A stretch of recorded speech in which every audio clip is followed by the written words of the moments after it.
Due to the greed of a lot of people who are working at dogfighting, there is a lot of abuse and neglect and inbreeding of these dogs, which does create a dangerous situation in some instances. But it's not the breed that's dangerous.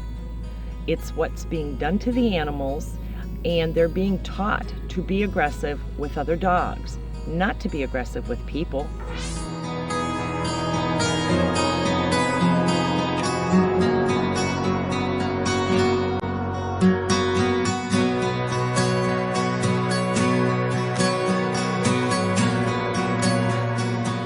The Bull Terrier and all the bull breeds have some very special qualities that make them endearing.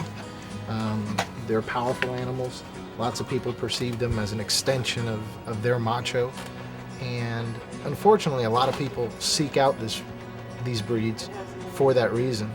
One of the things that's most important to keep in mind is to do your research and remember that cute puppies grow up to be very powerful animals. And when they're young is where you lay the foundation.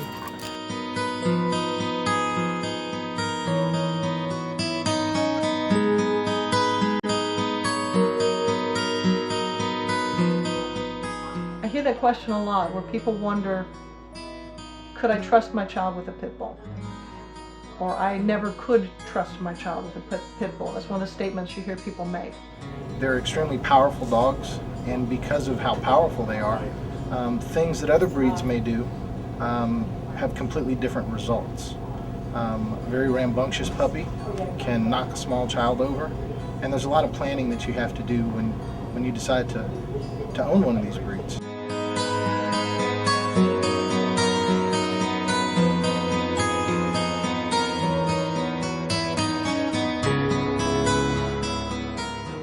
And people think they can just tie them in the yard, give them food, give them water, give them shelter, but not spend any time with them, not socialize with them.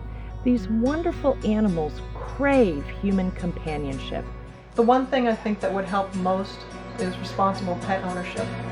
You have to, leash your dog. Be careful where you're taking it. Perhaps dog parks aren't the best place for a pit bull, but out walking in a park is fine.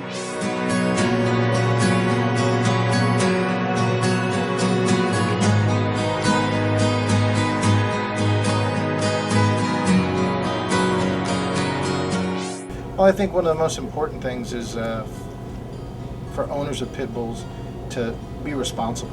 And knowing that you have a breed that has a stigma that the media has attached, I think you have to work harder than the average person to create a positive perspective on your dog. One of the simplest things you can do is just pick up after your dog.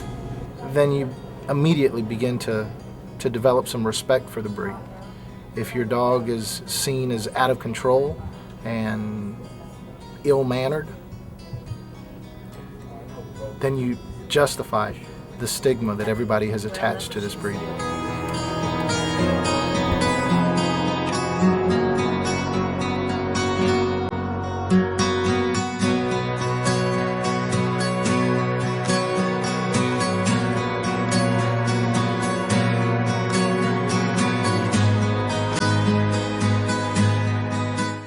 All the dogs tend to be very powerful and very thick-set, and as a result of them being very powerful animals, one must exercise care and think about the entire situation that you're going to place the animal in. A rambunctious 65-pound pit bull around small children or older people that may not have the best balance is not a good mix. If a child gets knocked over or pushed down, it may be perceived that the dog was acting in an aggressive manner. The dog had no intention of acting aggressively. He was simply playing. They're very powerful animals that responsible ownership is imperative with this breed. Chihuahuas and poodles and golden retrievers bite people every day.